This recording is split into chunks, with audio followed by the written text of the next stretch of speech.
Welcome to the Stonebridge video series. This video is part of the efficiency drivers, sales growth, and its impact on cash. Part 1 involves the income statement margins, and then you'll see in Part 2 we deal with the balance sheet changes. My name is Dan O'Connell. In this example, we're using a company where sales grew from 8 million to 9 million, which is an incremental revenue growth of 1 million or 13%. Our goal in this video is to talk about the two ways cash is generated and consumed in a business. Let's start with sales, the largest cash driver of them all. First, let's identify the primary cash drivers of a business, which can be found on the income statement. They are in blue, and they are sales, cost of goods sold, and operating expenses. Note that the result of these three is profit, but profit is not a cash driver. It is the results of the primary cash drivers, which are in blue.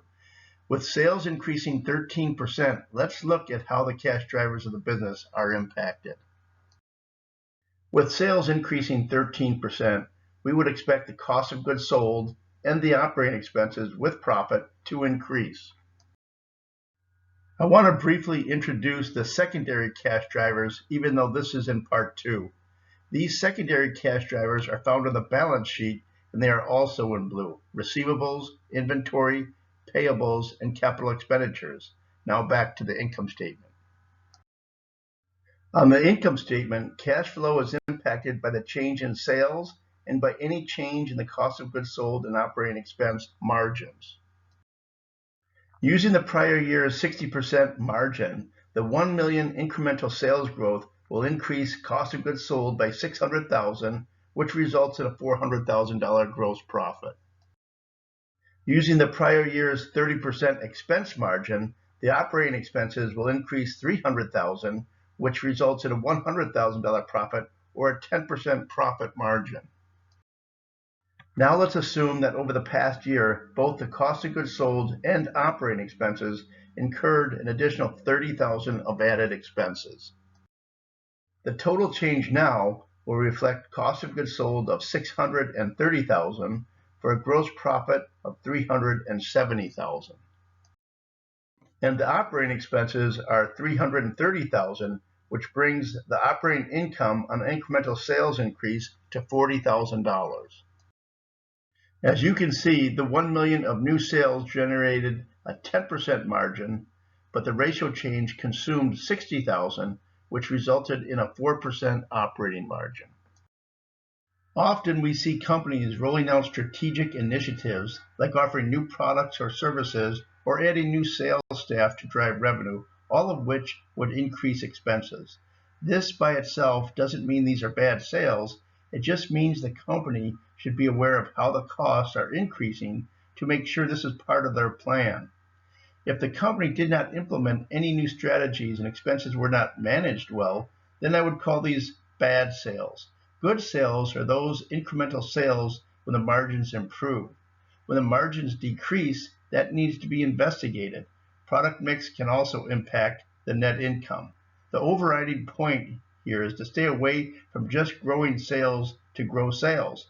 The incremental sales should allow the company to earn a reasonable margin. Let me explain this concept by reviewing the sales growth rate and the real sales growth rate of the company. In this same company example that we've been using, we have sales increasing over the 3-year period as well as the cost of goods sold and the gross profit. The gross profit margin went from 61% in 2015 to 58% in 2018. This reflects what happened in the cost of goods sold, which went from 39% of sales to 42% of sales in 2018. The sales growth rate was 13 and 14% over the past 3 years, which is double digits. But let's insert the growth in the cost of goods sold, which was 5% in 2018. If we were to subtract the growth rate in the cost of goods sold from the sales growth rate, we get the real sales growth rate. In 2018, the real sales growth rate of 8% is much lower than the 13%. The difference in 2017 and 2018 was 62%, which is a significant difference. When the gross profit margin decreases, this essentially acts as a cost to sales, with the net effect of reducing sales by this additional cost. In dollar terms, the gross profit did increase, but it is a gross profit margin that indicates how well a company is managing its costs and how the competitive nature of the industry might be impacting the company's performance. In part 2, we will review how the sales growth impacts a company's cash management performance. Let us know if you have any questions. Remember, this is part 1 of 2 series on sales growth and its impact on cash.